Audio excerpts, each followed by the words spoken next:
Hi everyone, this is Jim. Welcome to this postmortem of my Blitz game number 866. I had the white pieces and started off with knight f3. Opponent went knight f6. So I was going for a Reti setup, and this knight f6 move is kind of non-committal, waiting to see what white's setup is.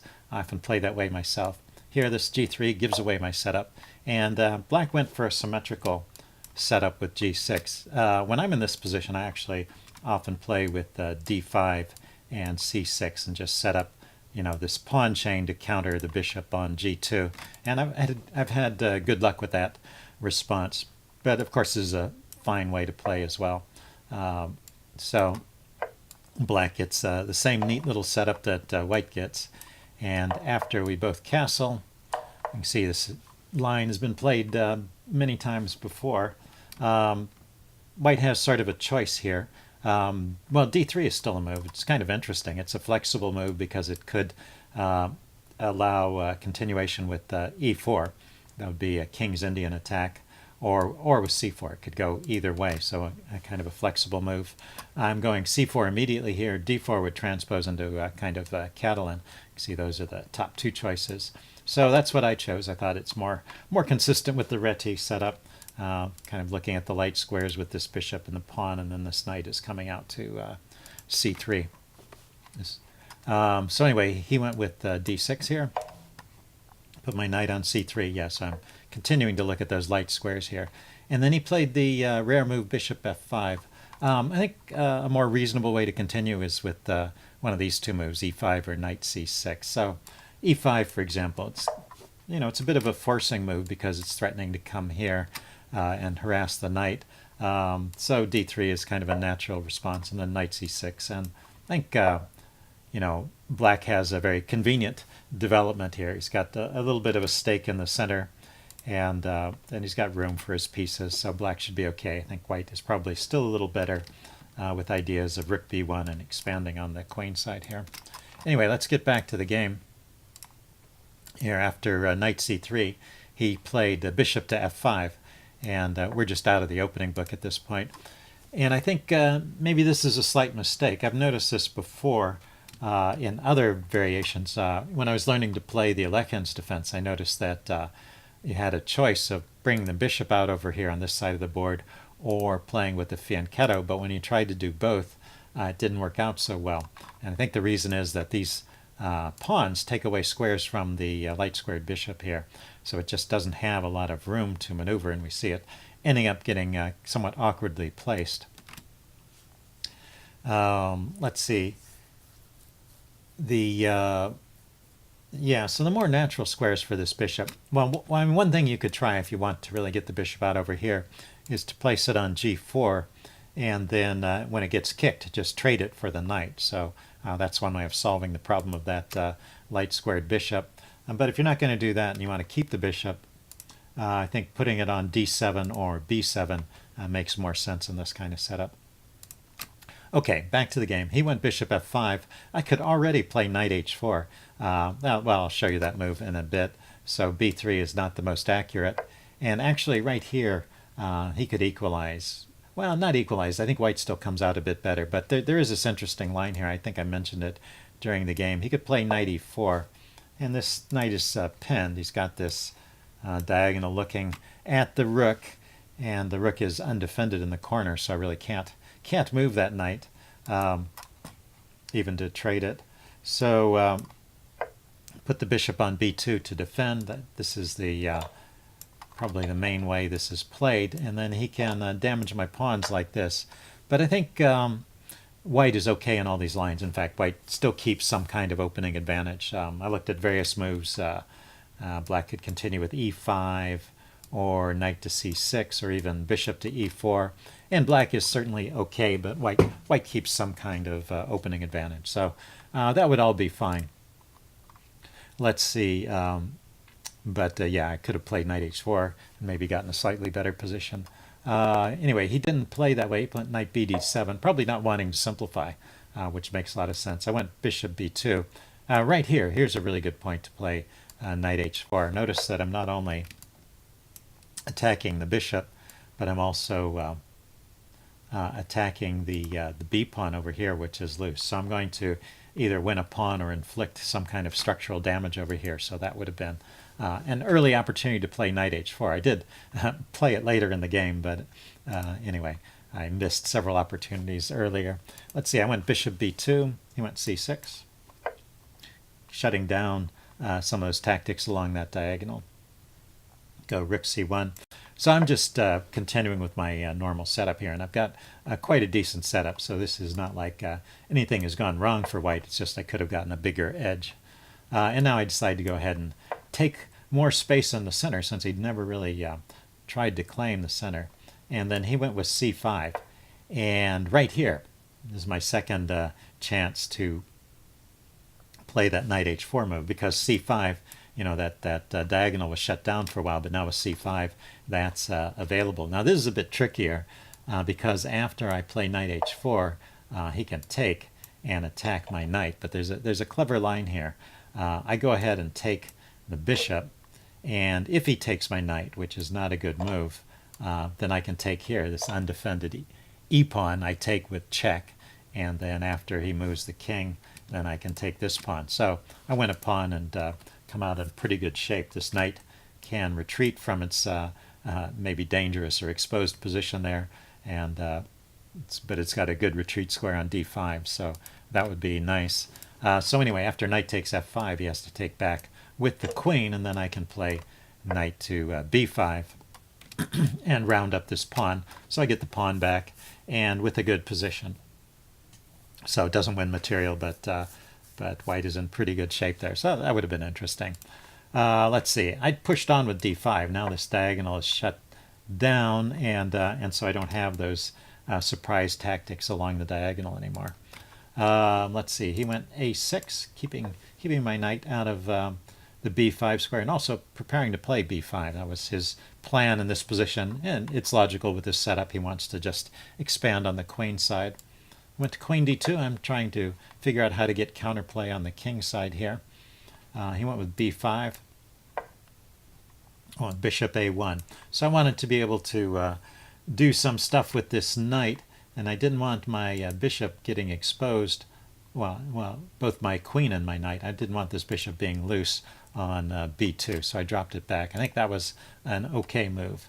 He went on with b4, and I did have to drop my knight back. So, but this knight is still it's coming into the game with tempo. I have this move if I want it, and I also have knight h4, which is coming up pretty soon. In fact, yeah, that's the next move. He played the move queen to c7 here, and then I went knight h4 immediately, and that's pretty good for me. What should he play here? He should play bishop to e4. Yeah, there's a chance to just trade off that bishop. And yeah, it's not so easy for me to harass it. I would like to bring this knight back to c3 to attack it, but I can't do that because the c3 square is covered and that square is occupied. So probably I'll have to move my knight out of the way and end up trading off that bishop for my bishop, which would be a success from black's point of view. So bishop e4. White still has some kind of edge here. White has a little more space, but that would have been most accurate. After queen c7, I go knight h4, and there's pretty significant edge to white at this point. Maybe winning. It's hard to say. It's a blitz game, so and we talk about a winning position. We're talking about a slow game where each side has the time to think about their moves and make the best moves. So in a blitz game, anything can happen. He goes. Let's back up. What did he play here? He played knight e4 here. Oh, the other knight brought it forward. And kicking my queen. So I went queen to e3. And then he traded and played knight e to f6. He might have been thinking about bringing this knight out to support this knight, but and eventually he decided he didn't like it. I think I can kick this knight, and it doesn't have a good retreat square, so eventually he decided he just had to retreat this knight. And now I can take on f5, and I'm actually winning material at this point because another tactic has showed up, which I noticed. I have this check now that the bishops have been traded. I was still in a good position even without the bishop trade, though, so this is it was not like black did anything terribly wrong. He was just in a bad position before that. So after the check, let's see, king goes to h8, and I rounded up the pawn. And then this is, like I said, I'm a pawn up and I have a good position. So this probably is winning. I kick the knight with f4. It goes back to g6. Go knight e3, bring my knight into the game. Let's see, the only thing I need to worry about is counterplay along the g file. I get my king out of the way. And I was wanting to get my knight to this g4 square. And he keeps some indirect pressure on the g file, makes it difficult for me to arrange, but that was what I was trying to do with bishop f3 here, is prepare knight to g4. There's also pawn to g4 as an idea, but keeps doubling on that g file. Let's see, and so I changed my plan, route my knight around this way, knight to g2, and he pushes forward on the queen side. I think he can't really improve his position on the king side any, but I can now push through in the center. I've got my knight out of the way, and I can push the e-pawn forward. So he keeps pushing forward on the queen side, and I get my plan going in the center. He takes. So these moves did not help black any. It's not clear that opening up the queen side is going to give any play to black, but it seemed like there was nothing much he could do on the king side either. So they weren't necessarily bad, but they weren't helping black, I don't think. Anyway, he is trying to get something going on the a file. He starts with rook a8, and but I strike in the center with e5, kicking the knight back. He decides not to trade right away, and so I think that's actually an interesting defense. If I push forward, maybe he can push forward and just completely block everything up. So I take to make sure I've got an open file, and now he takes back with the knight. So it's a good position for that knight. Kicks my queen back, and then he brings his pawn forward. So I think he's playing imaginatively, but basically his position was bad to start with, and it hasn't really improved. I'm making sound moves by advancing in the center, and I prepare to double on the e file. Let's see, he drops this rook back so he can come around and get something going on the a file, and right here is a good time to play f5. I thought of this later. It doesn't immediately win a pawn, but this pawn on e7 is going to be hard to defend after I play f5, and it just kicks the knight back, blocking in this rook over here too. So a couple of reasons why that's good.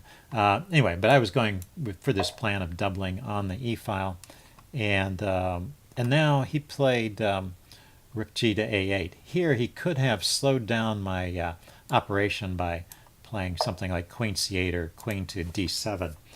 Putting the queen on this diagonal, so it's not so easy for me to push the pawn. But I could push the g-pawn forward and try to get something going that way. Still a good position for white, like I said. Anyway, I went rook fe1, he went rook g to a8, and now I push on with f5, and this is pretty much all over. I take, queen went over to a5, he's kind of given up on the king side, and he's going all in on the queen side. And then I played a move like knight f4. I was really in time trouble here, and I could not see the right plan. Sometimes you just need to pause, consider what's going on. But he's deserted the king side here, so there really should be a killer king side attack. And if I had more time, the right thing to do would have been to pause at this point and consider what the right move is here. So here's a nice continuation the chess engine comes up with. Queen to e2. Notice that he's not even worried about defending the b-pawn. Say black continues to take stuff on the queen side. That also activates this knight. But the queen comes in first. Queen e5 check. Now I can actually take that knight. King here. Bishop to h5. Even stronger than if this knight moves. Bishop there will be checkmate. so that's even stronger than taking the knight. Let's see, the queen comes back in a hurry to try and defend, and then my queen comes to f6, and black is just going to collapse on the f7 square. And the chess engine gives knight g6 as the best move, but things have gone wrong if you're giving up pieces to try and stave off the inevitable mate. So that's the lesson at this point. when your opponent has deserted the king side while you are putting your pieces together for an attack, you should really look for the killer blow. And I think putting the queen to either of those two squares with that idea of queen e5 check is going to win. You could stop the check by pushing this pawn forward, but then the queen could come out over here. So it's not going to work out. Anyway, so these knight moves are just moves I had to make quickly before I ran out of time. And they're not helping my cause. In fact, let's see. I went knight f4. He played rook a1. Then I went knight to h5. And yeah, it's after this exchange, I'm really just 2 pawns up. I mean, 2 pawns is a winning advantage, but before I had just a winning attack. Let's see. He went queen back to c7 here. Okay, came back for defense. Brought my knight into f6. Yeah, I just didn't have a clear plan with this knight, although eventually, I suppose, I could do something on the back rank here, or maybe this pawn. But his knight is actually defending h7, so not sure where I was going with all this. But I had to move. Let's see. So rook a, he went rook a2.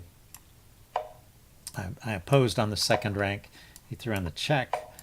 I moved my king to g2. At least I was able to get some quick moves in there and get a little more time on the clock. He went queen c8, looking at this pawn, and I went g4. And then actually, yeah, black ran out of time at this point. But this is once again a pretty strong winning position for white. Here, the plan, there's no longer a devastating kingside attack, but well, the chess engine gives this line. So queen d8, attacking the loose knight. Knight drops back to e4. And after this trade, queen takes. Now the rook has to come back to help defend. I'm just threatening to come down on the d file and force some trades, or e file. But now queen e7 will also force some trades. It will force a trade of queens. I'm also attacking the loose f pawn here, so he pretty much has to trade queens, or allow me to trade. And then just winning the endgame, bishop and rook versus rook and bishop versus rook and knight, and extra pawn that's passed and protected. It's a pretty simple endgame win, and that's the fastest way to finish the game. Anyway, after the move g4, my opponent just ran out of time, and this is how the game ended. Okay, hope you guys enjoyed that, and I will see you later.